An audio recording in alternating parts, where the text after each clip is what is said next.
You're listening to Chasing Prophecy Radio, where we discuss anything and everything beyond the scope of normal. On UPRN Talk Radio, FM 107.7 in New Orleans and FM 105.3 in Mississippi. If it's unexplainable, we're talking about it. Whether you're a believer or a skeptic, we cover everything where the unknown becomes the known. And now, here are your hosts, Jenny Nicasio and Tom Callway.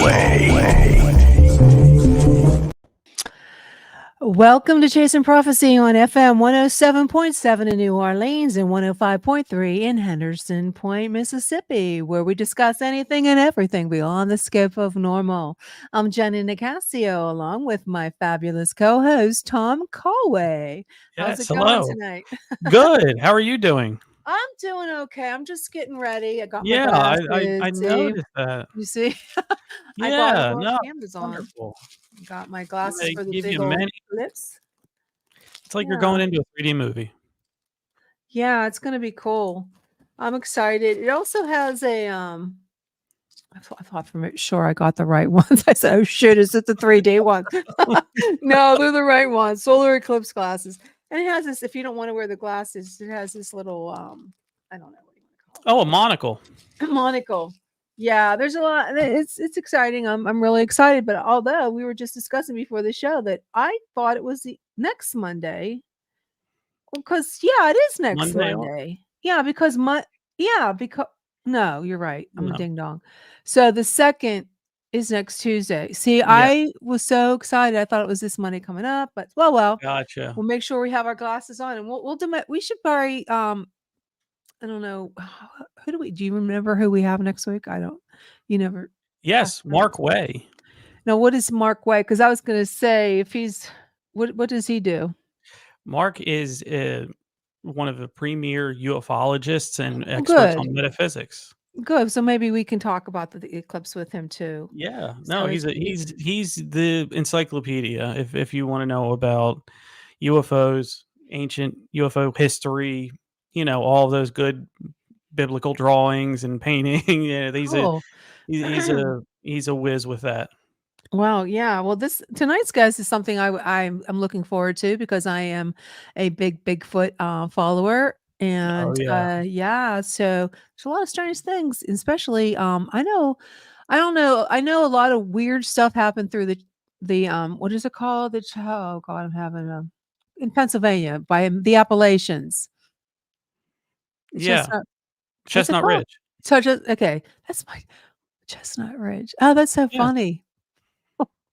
I had a dentist appointment today, and my old dentist was at Chestnut Ridge. That's so funny. Oh, how could you forget that? I know. How can I forget that?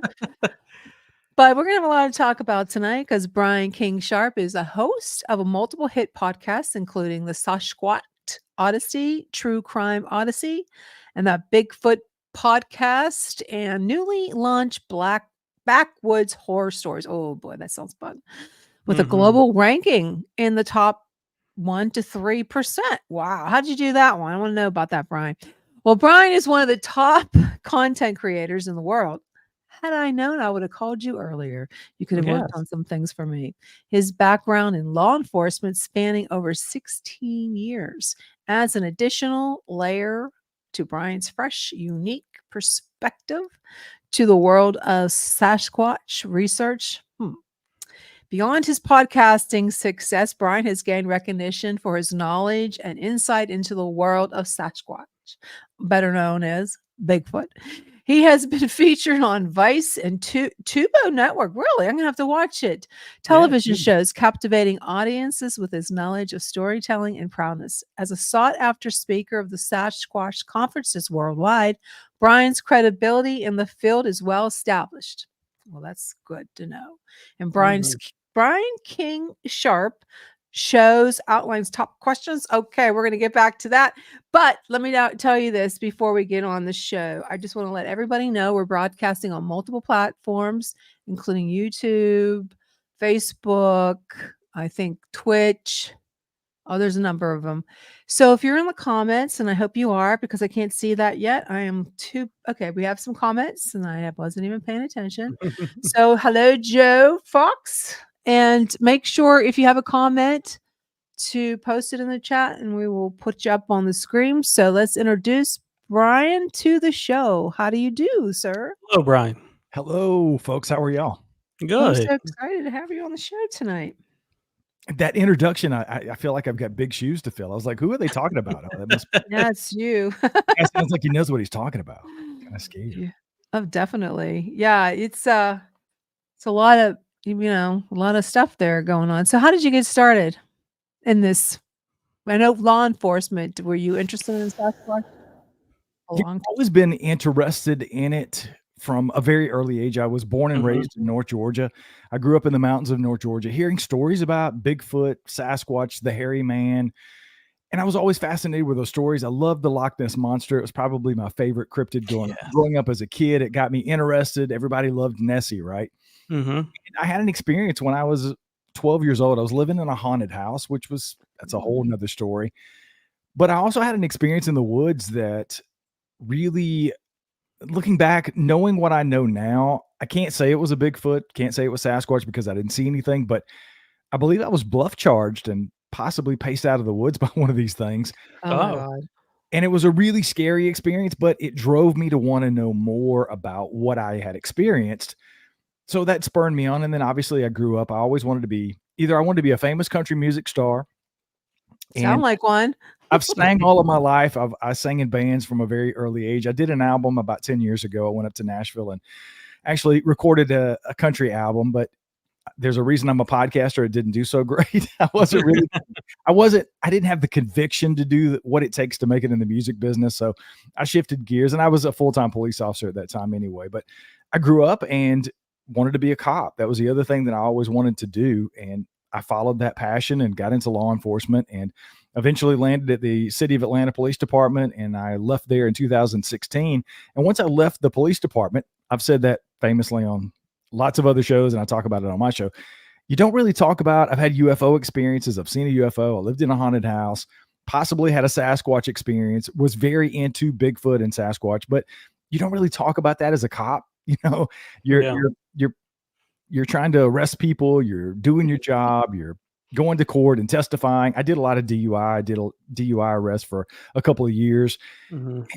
Those defense attorneys will look for anything to discredit you on the stand, right? So you don't want to be known as the guy who's into Bigfoot and UFOs, and it's goes to your credibility in some cases. So I didn't really talk about that as a cop, but after I left that in 2016, I was able to really dive into getting back into the subject, and I wanted to have our own property. We lived in Atlanta at the time. We had a house in East Atlanta, and we sold that, and we traveled for a little bit, and then we looked for property, and we ended up with 40 acres here in North Carolina because I wanted to have some wooded land that I could actually do research on. That, what are the chances of there possibly being some big, hairy, bipedal hominid on your property? But I wanted to have a place I could get out into the woods and do the research that I wanted to do. And we've had some really strange experiences here that I really can't explain over the last 5 or 6 years of owning the property. We've lived here full time now about 4 years. So yeah, that's kind of what got me into it. And then, I'd never listened to podcasts, and I was at work. I was working full time in retail. After I left that, I got into retail management, and I was running a super hub for a very large automotive company here in North Carolina. And I hated my job. I really hated my job. It was killing me. 50 hours plus a week. And I wanted to be doing Bigfoot stuff. And somebody said, hey, have you ever listened to Bigfoot podcasts? So I got into specifically a Bigfoot Encounters podcast, and I was hooked. I knew then that's what I wanted to be doing. I wanted to talk to people who had those experiences because I'm very skeptical. I have a cop brain. I have to see it to believe it. I'm a very Occam's razor kind of guy. I'm a scientific method kind of dude. You got to show me the evidence. So I started listening to these podcasts, and I thought, I've got to talk to some of these people who have had those experiences, right? Excuse me. So I was like, I want to talk to people. I got into Facebook groups. I started looking to people that said, hey, I've had these experiences. And I thought, I've got to document this some way. right? So why don't I Yeah. record it? If they're okay with me recording it, let me record it. And then now I've got this audio. What am I going to do with it? I should start a podcast. Had zero clue how to do anything podcast related, but I still got into it. And the rest is history. I posted the first episode of Sasquatch Odyssey back in February of 2021. And hey, there's my buddy Brian from right here in North Carolina. What's up, man? And after I posted the first episode in February, by March of 2022, I left my retail management job behind and started podcasting full time. And that's what I've been doing ever since. Oh, that's wonderful. That we love that story. We love the origin stories of why people do this, because this is still new. I mean, look, it's something that wasn't here 10 years ago that we could be doing this, or to even be, attempting this. So, I have a lot of respect for you for, you have a profession, you had a good job, and you wanted to follow a passion, and, you committed to even moving out into, different states and things like that. So, my hat's off to you for that.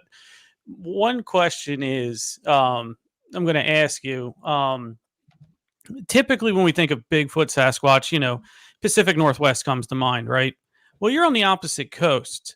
Now we all know stories travel, you have, skunk ape, and you have hairy man, and you have all different states have a sort of Bigfoot-like creature. Could you expand on North Carolina's version of that? I've talked the very first episode of Sasquatch Odyssey was a roadside crossing that a gentleman had here near the Medoc State Park area. It was episode 1. Kale, I'll never forget him. Thanks for getting everything started, Kale. I appreciate that. He gave me an opportunity to hear his story for the first time. And it's very much like what you hear and experience in other places. Now, Pacific Northwest, you tend to, in my experience, you deal with Bergman's rule, right? The farther north you get, the farther away from the equator you get, the larger animals get. So you hear that in Bigfoot. It's no exception with Sasquatch. You hear about people having experiences with 8 to 9 foot tall, hairy, what I believe to be some sort of a relic hominoid.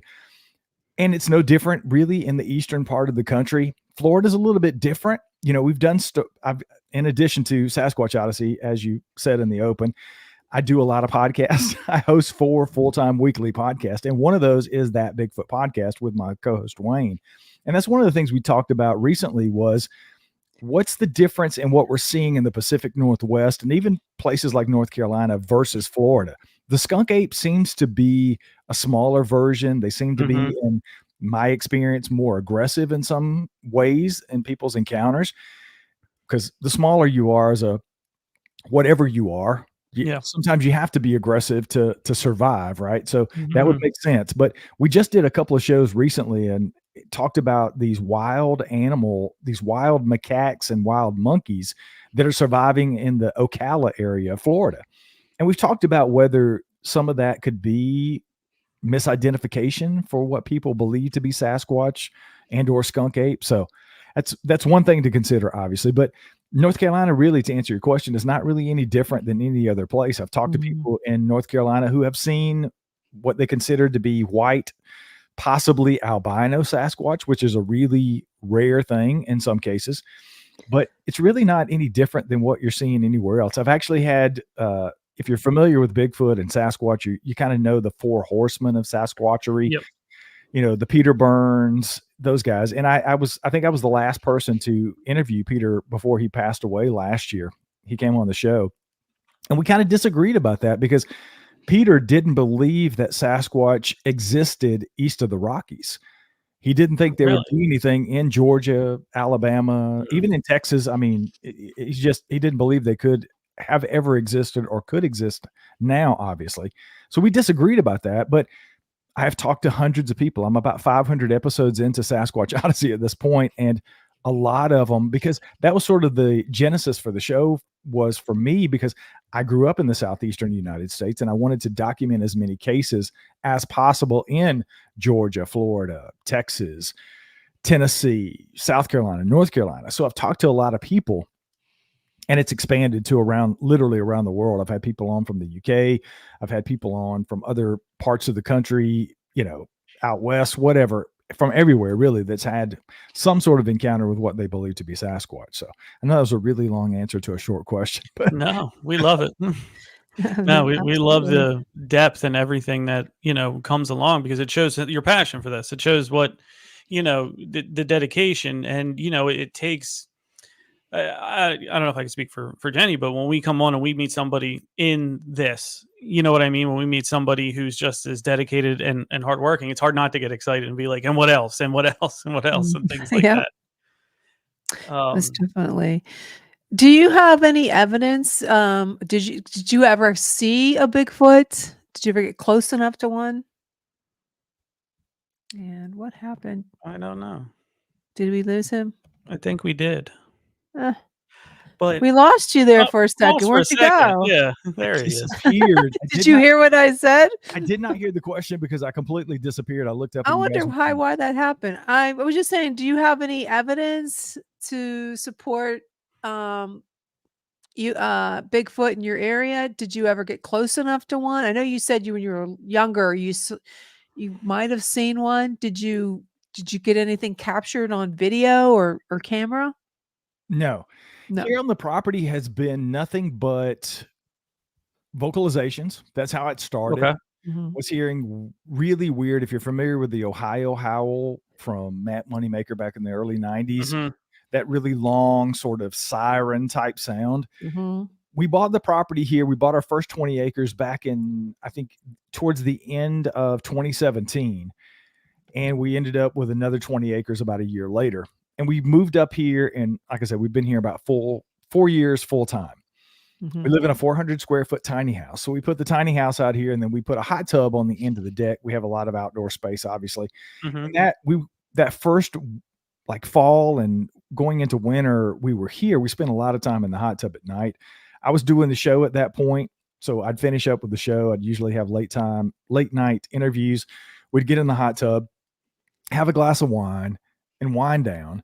And that's the first thing that we experienced was this really distant, I would estimate maybe a mile and a half behind us, because we're surrounded by nothing but hundreds of acres of Mhm. property. There's nothing around us. Our nearest neighbor is about a half a mile away. And on either side of us, front, back, around, there's nothing but open land. There's no houses.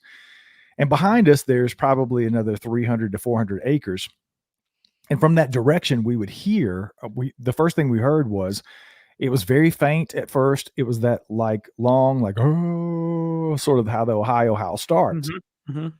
And I'm thinking, what the hell was that? Right. And you just kind of chalk it up. I'm a Bigfoot guy, but I thought that's weird. It kind of sounds weird, but it could be anything. Mhm. And we've heard that over that course of maybe that first year and a half, we might have heard that 5 or 6 times. And it was never anything definitive. I was finishing up the show. I had finished up the show one night, and I guess it would be the following year, maybe March or April. It was still just going into spring. It was one of those nights where it's 50 degrees outside. Our loft where we sleep upstairs is nothing but windows. So we had the windows open. I was finishing up some show notes, and my better half was reading a book or something, and we're just doing our thing. And probably 50 yards, I'd estimate 40, 50 yards away from the house in the woods on the opposite direction from where we had heard the other stuff, was the same sort of sound, but much closer. Oh. And 50 yards away, we felt it. We felt it and heard it. And it was the strangest thing. And every time I tell this, I know people immediately go to, it was some sort of a canid. It was a dog, or it was a whatever. It was almost like this little on the end, like a bark at the end of the sound, which I'd never really heard. I'd never really heard anybody say, but it was definitely not a coyote. It was definitely not anything I'm familiar with. And it's the proverbial, if you're into Bigfoot stories or encounter stories, you hear people say, it sounded like an owl, but it was an 800-pound owl. Well, it felt huge because it was something we felt and heard. Yeah, like with that gruff on the end, correct me if I'm wrong, but I would interpret that as maybe a little bit of aggression too, right? Yeah, it could be. I never really even thought about that, to be honest with you. Like that. I'm just thinking, like, maybe in the terms of more of a canine, going back to there, that, you know what I mean? Like it wanted to put an extra emphasis on letting you know it was there. So to me, maybe there was a little aggression behind it, whether it was to you or to some other thing, you know. Thanks, Tom. That makes me feel so much Oh, better. gee, I'm sorry. Yeah, great. So yeah, I mean, that was pretty definitive to me. You know, I know a lot of people. Maybe it was a mating call. Oh, well, either one might not be good. I know, either one could be really scary, but I know Yeah, I know a lot of people in Bigfoot, obviously from doing the show over the years. I've gotten to know a lot of people, and Doug Hychek from Monster Quest. Many people may be familiar with Monster Quest. Yeah, Doug I produced Monster Quest for years, and Doug has become a good friend of mine. And I reached out to Doug after it happened, and he was like, that's weird. I've never really heard anybody describe it that way. And he starts asking me questions about, do we have water on the property? Yes, we have 2 creeks that run the entire length of the property. He starts going through this litany of sort of his checklist of, could there possibly be Sasquatch activity? Yeah.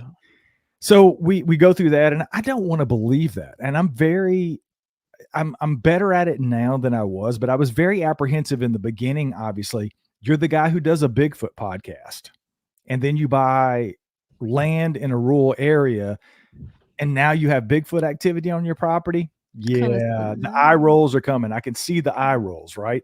So I was very apprehensive about putting anything out there for consumption. But if you listen to my show, you know I'm very upfront. I don't hide my opinions on things. I'm very open and honest, and I ask people to be that way on my show. So I have some, in my opinion, it's part of the job for me to be honest about what's happening with me. So I would run it through a couple of filters and just make sure that I wasn't crazy. And then I would, eventually put it out there.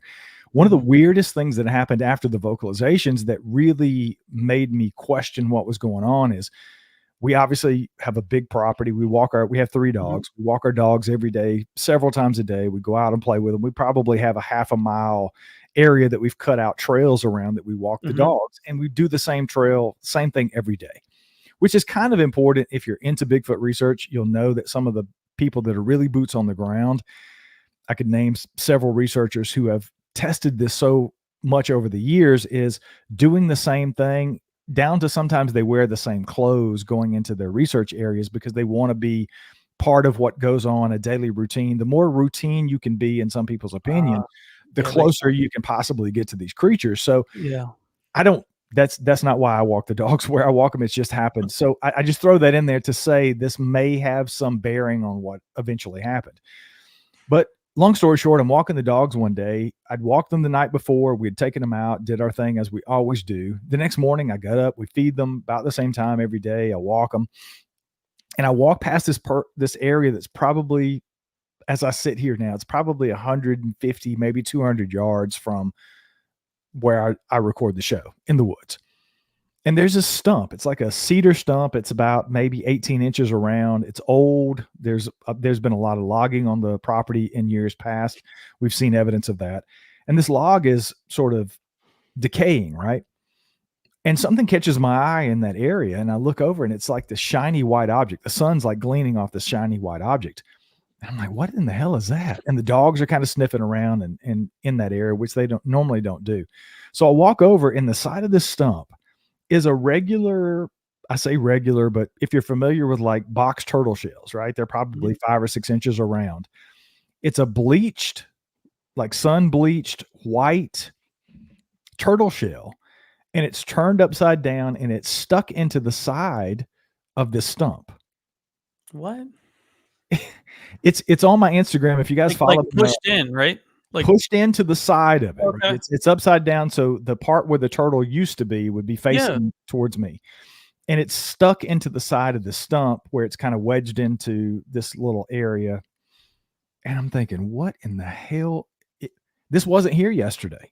This is new. I didn't see this. I would have seen this because I walk past this every day.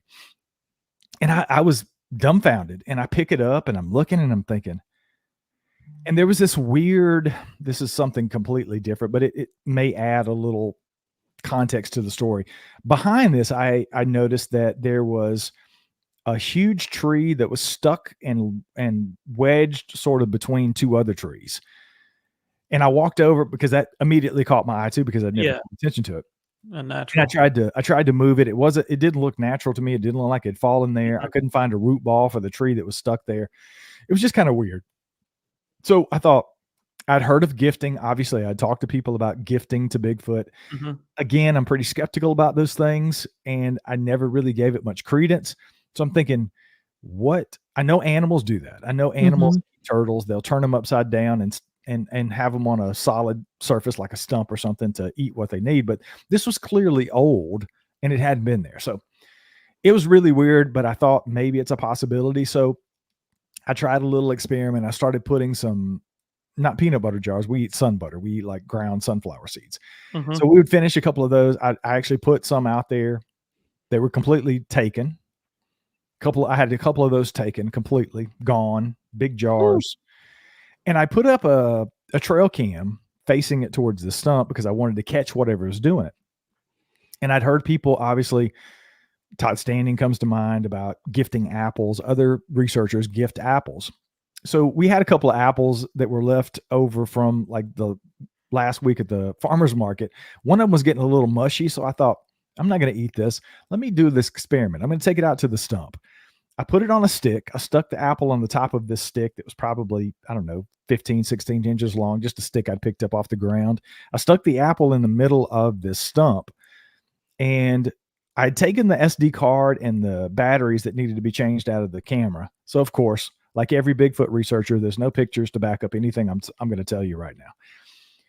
But leading up to that, the apple stayed out there for 3 days. And every single night we got raccoons. I think as many as 5 at one point was around this stump and this apple. They were on my trail cam, took still photos and video. So I had all this. I'm thinking, okay, these raccoons have been what's taking the sun butter because they will pick stuff up. I never got that on camera, but I just assumed, I'm using Occam's razor. I've seen raccoons now, so I'm going to say they're what's taking the sun butter. So the apple was out there for about 3 days, I think. And I take the SD card in to change it out and delete the raccoon pictures. And I'm going to put some new batteries in the camera. I didn't do either of those things. I get up the next morning, I walk the dogs, I walk past the stump. And as soon as I came over the little crest of the hill, I could see the apple and something was different. So I walk over to the apple. It's still in the relatively the same position, sticking on the stick in the middle of the stump, but it literally looked like something had picked it up, taken a bite out of it, and stuck it back into the stump. It looked like a huge human bite. Now I'm blown away, right? Yeah. So I take a couple of photos of the apple. I still have them. I can certainly send them to you guys if you'd like to see them. I took a couple of pictures. I sent them to my co-host Wayne from That Bigfoot Podcast. We hadn't even started the show at this point. He was just hosting the Sasquatch or the Paranormal Odyssey podcast for me, which he still does. And I sent it to Wayne because I trust him. And I said, look, dude, I gave him no context. I said, tell me what's going on with this apple.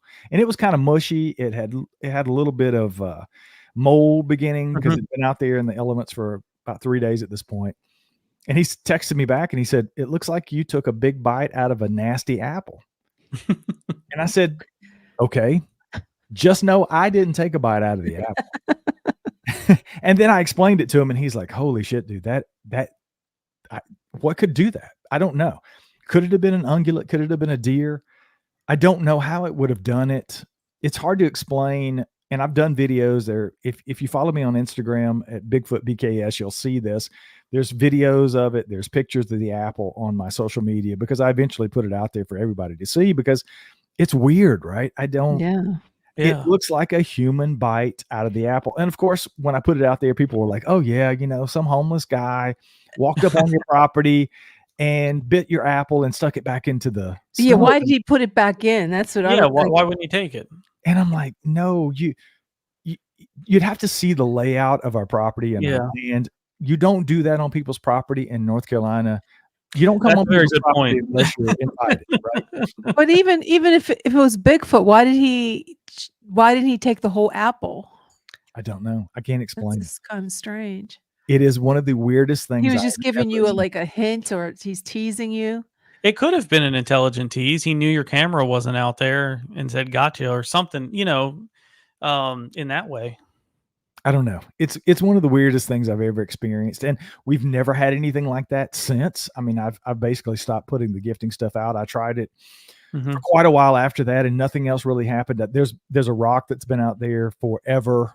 It's got a little heart on it. We actually took it off. We had lost one of our dogs a couple of years ago, and I took it and put it on the gifting stump, and nothing's happened. But we had some weird experiences. I went on an expedition back in October of last year. I went up to Radium, BC, and went out with Todd Standing. If anybody's into the Bigfoot stuff, you know who Todd Standing is. Yeah.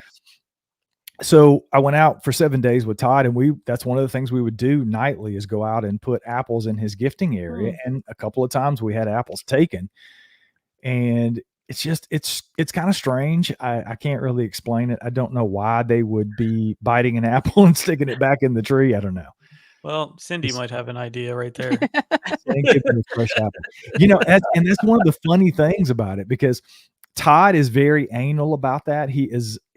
If an apple's damaged or if it falls on the ground, he won't put it back up. He always puts fresh apples out. And I'm thinking, does Sasquatch really care? If they really exist and they're eating your apples, do they really care if they're brand new and fresh? I don't know, but that's just his theory. Maybe he does. Yeah, care. maybe they want Red Delicious on Monday and Granny on Tuesday. You know, things I'm a like Granny that. Smith guy, but this was a Red Delicious. Well, you know, being from the South, I recognized another Granny Smith fan right there. So Granny Smith all the way, my friend. It is a very, very good, and you can use it for a lot of different things. So who would have thought we would have been talking about apples on today? You never know what you're going to get on Chasing Prophecy, everybody. You never know. Yeah. But one thing, let me ask sort of like the psychology behind this to you. Do you think, you mentioned being in law enforcement, and that's very rigorous training. You know, I've heard you mention Occam's razor, and you need evidence and things like that because evidence points you to the answer, not your, feeling. So do you think that helps or hurts you in the world of Sasquatch? It has definitely been a double-edged sword because there's so many people who listen to my show, and I am so thankful for. I have a huge audience of people that tune in week after week, and they are phenomenal. But there's so many times I've gotten, particularly on social media, in some cases, it's been more of a Reddit thing. I call Reddit sort of the bunghole of social media, but it's not my favorite place. But it's sometimes a necessary evil for me to get involved in Reddit. I had no idea what Reddit was until probably 6 months ago. Really, I wasn't even into it. Somebody sent me an email and said there's a subreddit about my show on there, and that's kind of when I went down the rabbit hole on it. But in a nutshell, there's a lot of people who want me to pick a side. And I get it. You know, people listen to the show. Yeah. They want me to pick a side and stick in a lane, but it's very difficult for me because I go back and forth. And I've said this recently on that Bigfoot podcast again, when Wayne and I are talking about some of these things. I consider myself an intelligent person, somewhat intelligent person. And that's what people do. You form hypotheses, you form opinions, and then you have to be willing to change those hypotheses and opinions based on new information. So I'm constantly getting inundated with new information.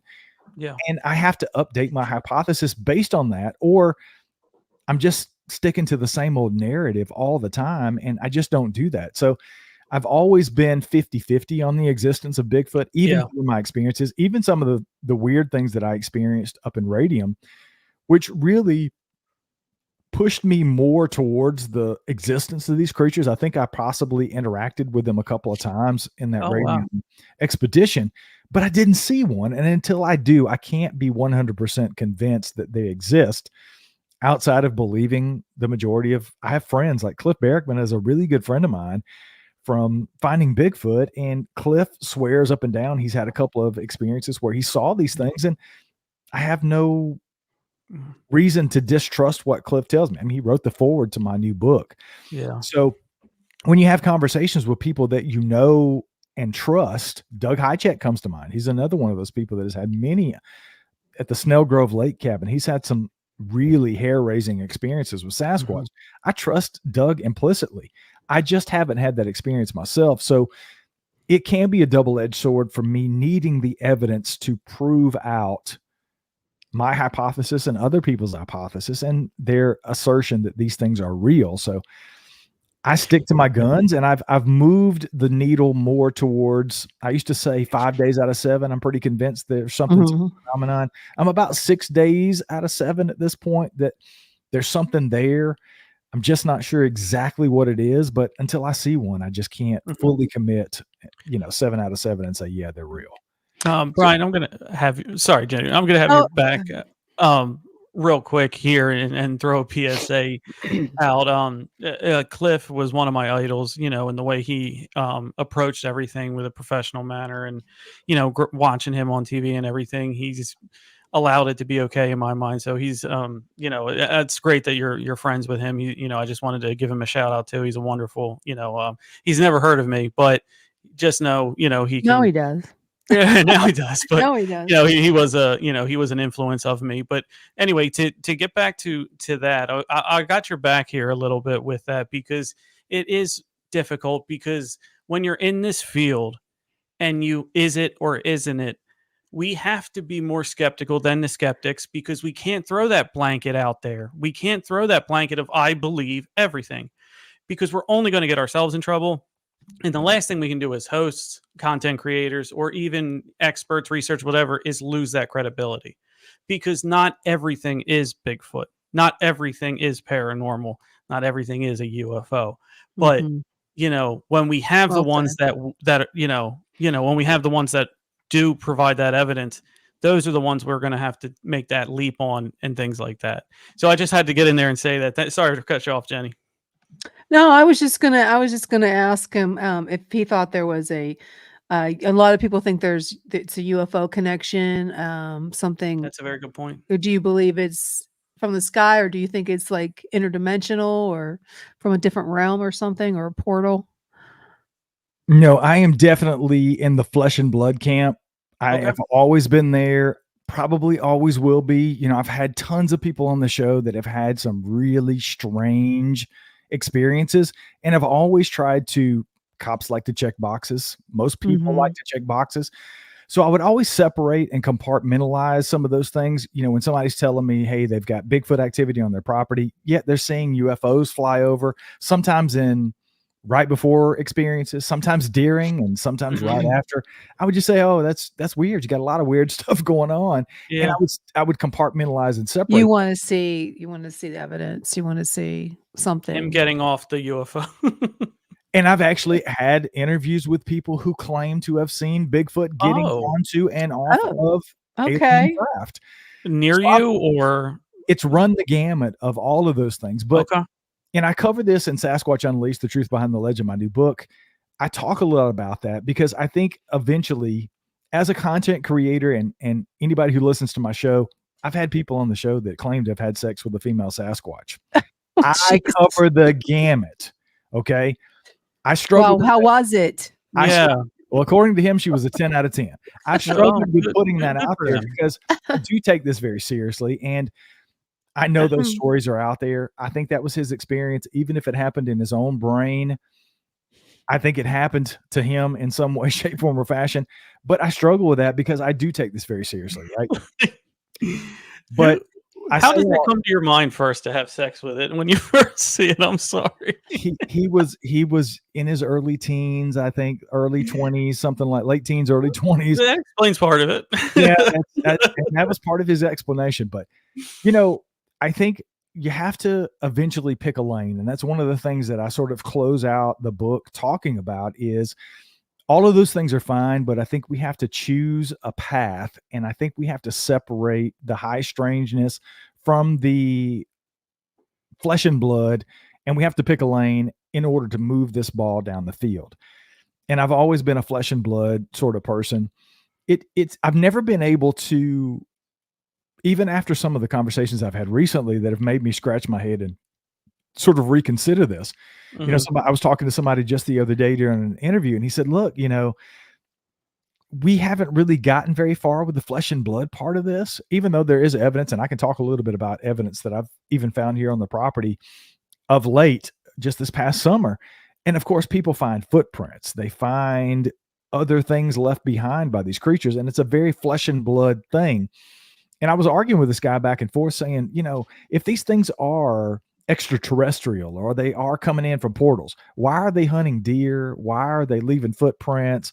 Why are they making structures? Why are they doing wood knocks? All these things that are associated. And his answer was maybe they're a little bit of both. So, I like to be wrong. I love to be challenged. I don't mind being wrong, but I'm sticking in the flesh and blood camp because I've had too many conversations with people like Cliff. I sat and had dinner with Cliff Barrickman and Dr. Jeff Meldrum last summer when we were doing a speaking gig out in Idaho. And I'm like, you can't sit and have dinner and talk to those guys and not walk away from that conversation at least believing on some level that Sasquatch could exist. And if it does, it is a flesh and blood creature. So that's kind of where I rest. And I was on social media a little while ago talking to somebody about the footprint evidence and Meldrum's obsession with, we got to move on from this because he's just obsessed with the footprints. And I said, look, this is about the only thing we really have when it comes to evidence. And that's one thing. I've cast probably 5 sets of footprints at this point on my property and around it on my neighbor's property here, just in our general area. And the first evidence I saw of a possible Sasquatch print, I didn't cast it because I wasn't doing Bigfoot stuff. We were just out hiking in the woods, and I came across this little area where there was some standing water. It wasn't a creek per se, but it was an area we hadn't been on the property. We'd never hiked. There's still places on our property we haven't hiked to this day, but we were hiking in this new area, and I looked down and I saw what looked like a footprint. And I joked, I said, I wasn't even going to bring my phone on this outing. I was completely checking out of work. We were just out to enjoy the woods. And I looked and I thought, that looks like a footprint. That is so cool. I said, it's a pareidolia footprint, right? I'm making myself out, making myself think it's a footprint out of it. Yep. So I take my phone out and I get close to this print, quote unquote print, to take a photo of it because I'm just curious. And I start seeing toes, and I count 5 toes, and I see there's an impression. It looks like it slid a little bit. And I'm thinking, holy shit, this is probably a footprint. So I take a couple of pictures and we move on. And I found some really weird things that day. I found some tree structures, and we found a rock stack at the back of our property, which was interesting. There's pictures of this stuff in the book, by the way, if you guys want to take a look at it. So fast forward, I'd kind of forgot about it. I'd posted it and let people see it. I'd sent it to a couple of people. I think I texted Doug Highcheck and sent it to him. And Doug said, that looks like a footprint, guy. I mean, it either looks like a footprint or even possibly a handprint from a Sasquatch. And I'm thinking, okay, all right. So fast forward to this past summer, I was at a speaking gig with Cliff, and we went out for a drink afterwards, and I handed my cell phone and I'm saying, look at these photos, dude. And Cliff's looking through and he said, what's this? And I said, oh, that's like a pareidolia footprint I found. It looks really cool, right? And he said, dude, that's a Sasquatch footprint if I've ever seen one. And I'm thinking, oh. Wow. And his first thing is, he said, did you cast it? And I said, no, dude, it was in water. It had been raining for days before. It rained for 3 days after. I didn't have any casting material. I, of course, didn't cast it. And he said, that's one of the coolest footprints I've ever seen. Oh, man. Wow. Of course. But I've cast other prints since then, because if you know Cliff at all, he tells you to cast everything. I have cast some horrible footprints. They look like gnarled bunches of nothing. But it's evidence, it's data, no matter what it turns out like, it's all data. So I have cast everything since then. If I think anything even remotely looks like it's possibly something, I cast it, and I have continued to do that. So there is evidence left behind. I mean, I found what I believe to be some really good footprints. Probably the last set that I cast were late last year. I think it's probably been 3 or 4 months ago at this point. The pictures actually made it in the book. I was glad to find them before I got the book published, but they turned out really good. They're it's like 15 inches, I think, and 7.5 inches across, and some huge footprints, 60, 70 yards from our house. So it's some weird stuff, man. Yeah. Cindy wants to know, have you seen any bedding? Like, I'm not sure what she means by the scat. I've never found what I believe to be Bigfoot scat. No, we definitely have some big cats here in North Carolina that they say don't exist, but we've definitely found that on our property. As far as the bedding areas, no, I found what looks like it could possibly be some sort of a nesting area in the woods here. it's hard to say. It's pretty subjective. I don't really, and I covered that in the book. I actually talk a little bit about the known primate behavior, and we know that some large primates do make nests in certain cases.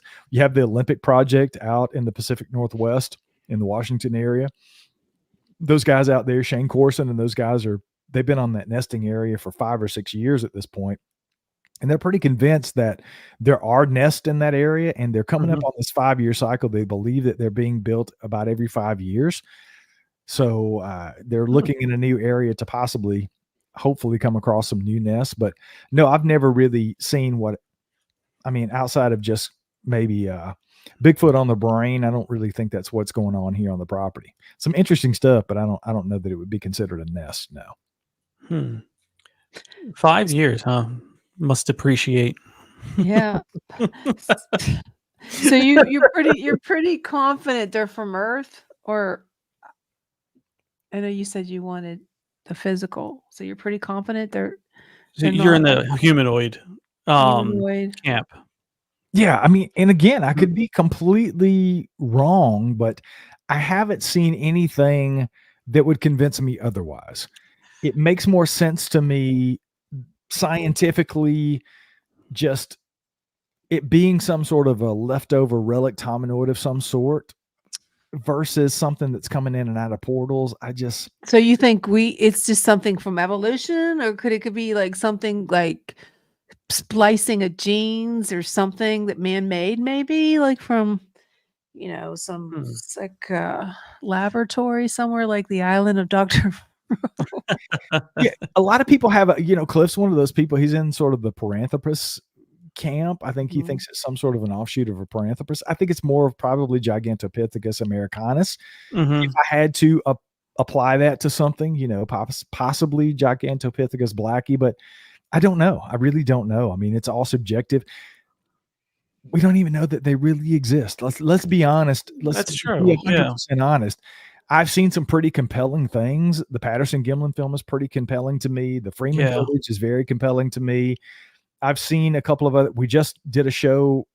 We actually recorded it yesterday for that Bigfoot podcast. Wayne and I are looking into the IMAX footage from 2001. If you're not familiar with that, go to YouTube and type in IMAX footage. It's very compelling. Thinker Thunker actually had this guy on, the cinematographer who since passed on, William Reeve, I believe was his name, who actually filmed that footage for this movie, this documentary they were making. And it definitely wasn't a crew member. It wasn't a crew member. It wasn't some random guy out there. I mean, he dispelled all of this. He was there behind the camera. He filmed this. And he said, no, it's not. It's not a bear. It's not a person. So there's some pretty compelling stuff out there. The Freeman footage is one of those things that's probably held up there second to the PG film. And I've become friends with Michael Freeman, Paul Freeman's son, who filmed the Freeman footage back in the early 90s. I think it was 92. He filmed it.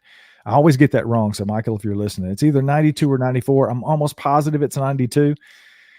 But I talk about the Freeman footage in the book, and Michael was gracious enough to send me quite a few of his father's original photos that I included in the book of some of him casting some of those casts that he's famous for in the blues. And if you've seen Michael's book, the Freeman Bigfoot Files, we did that book a year or so ago. One of the things that they did was Doug Hychek and Alex, his son, and even Cliff has worked on his own version, I think, of enhancing the Freeman footage. If you haven't seen that footage enhanced and slowed down and looped, you can see this thing. It looks like a Bigfoot, Sasquatch, walking over to a tree and picking up what looks like a baby Bigfoot and putting it on its waist and carrying it off. You can see it in the original. It's a lot harder to see in what you can find on the interwebs, on the YouTube. But if you look at the version that Michael's included in his book, it is pretty compelling. It was really the feature of what it was. We did that Idaho SquatchCon last year. It was me, Cliff Barrickman, Dr. Jeff Meldrum, and Michael Freeman. We did a panel discussion and showed the video to people, and people were completely amazed by it. It's pretty compelling stuff if you haven't seen it. Awesome. Well, Brian, we have a question from another Brian. Do you feel these creatures are opportunists or omnivores like bears / omnivores like bears? Brian is my buddy from right here in Tennessee. He's been a long time supporter of Sasquatch Odyssey. I appreciate that, man. Good question. I believe they're very much like any other animal. I think they're very much like bears. I think they would be opportunists, and I certainly believe that they're omnivores. It would be very difficult for them to be completely carnivorous. I think it's highly unlikely that you would have the ability to do that. I think they would have to consume berries and roots, possibly vegetation, as well as meat, probably less than the vegetation, if we're being honest, more like bears. Bears don't eat a ton of meat. It's mostly berries and other things that they survive on. So if they get to a kill or get to scavenge, bears are very good scavengers. They'll take kills from coyotes and other things. So I think they're definitely opportunistic and omnivores for sure. Excellent. Yeah. So, hold on. We have a question from Cindy, and very fitting her little picture. Have they mind spoke with you yet, or have you heard about them, the telepathic part of communication? Oh boy. This is certainly one of those slippery slopes for me. No, I've talked about it plenty of times. And again, I'll go back to Todd Standing. That is his newest thing, is working on the mind speak that he claims he has with these creatures. And I've talked to plenty of people who say they've experienced that. I believe that there is usually a more mundane scientific explanation for what most people are experiencing. When you get in situations like that and you're high stress, you have a lot of adrenaline going, you're scared shitless in the woods because you think you're hearing something, you do see something.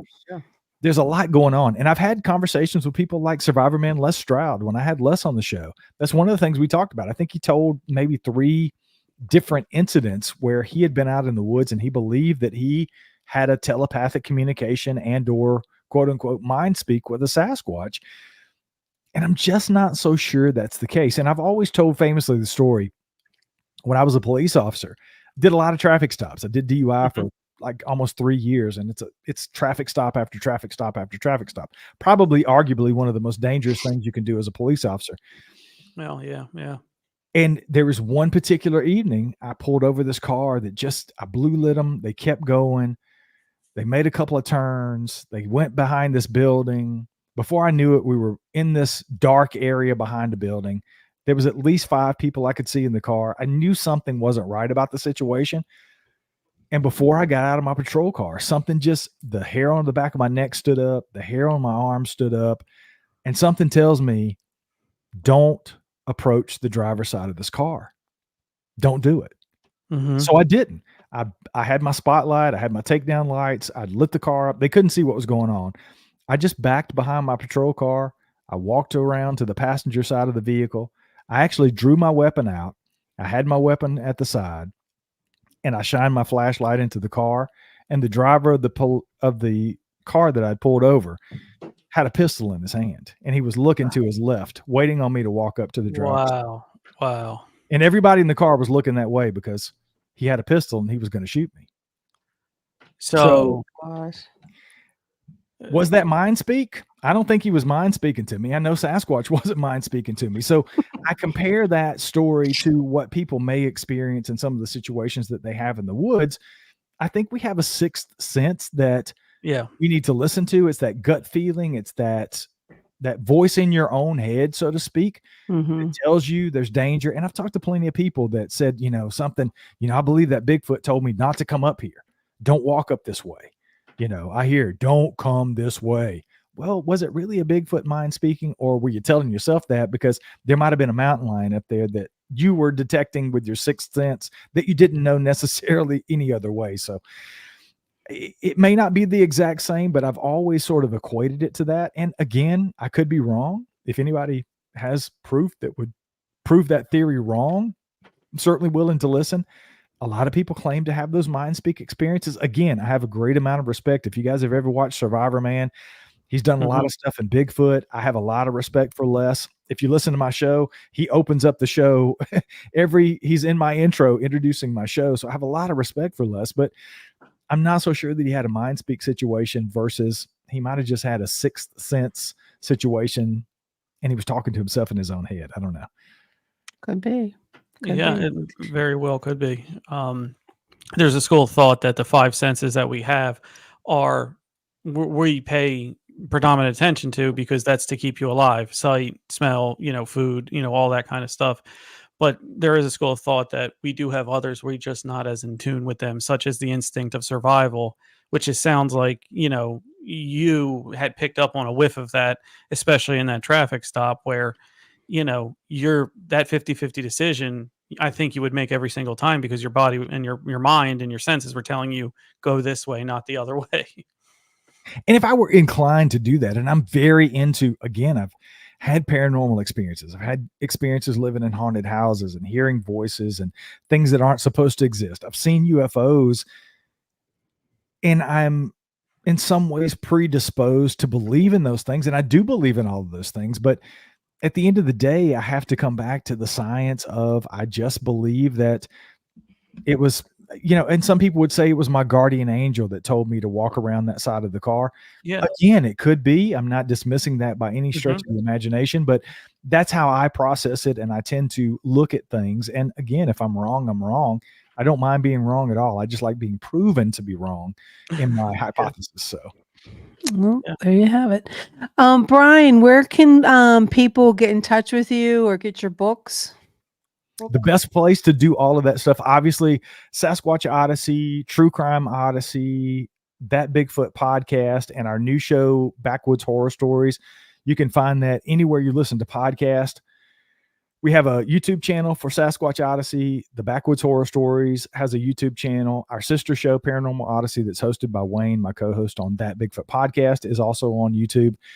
You can get those anywhere you listen to podcasts. The best place to get the book, you can get it on Amazon. You can get it from Barnes & Noble. You can get it on Kindle. You can get it anywhere fine books are sold. You can, if you want an autographed copy directly from me, I personalize those and send them out.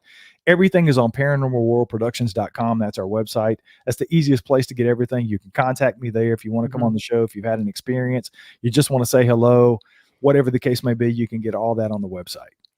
There you go. Well, thank you so much for joining us tonight. Thank you for everything. Yeah, thank you guys for having me. I've had a blast. Hey, we'll have you back on. Thanks again for coming on. Absolutely. Okay. Oh, all right. Yeah, he was good. And, before we get into the bridge here a little bit, I just had a thought, Jenny. I wonder if we could reach out to him and see if he has any cop buddies with paranormal experiences. I would love to get a law enforcement take on a call. You know what I mean? Yeah, definitely. Do they ever see any? I mean, or any kind of paranormal? I mean, I'm sure I know in Pittsburgh they do. I mean, I know, gosh, Stan Gordon, he talked about a lot of stuff, sightings from Bigfoot that were from law enforcement. I just think it would be great, maybe a panel of them. But what do you think about this tragedy today?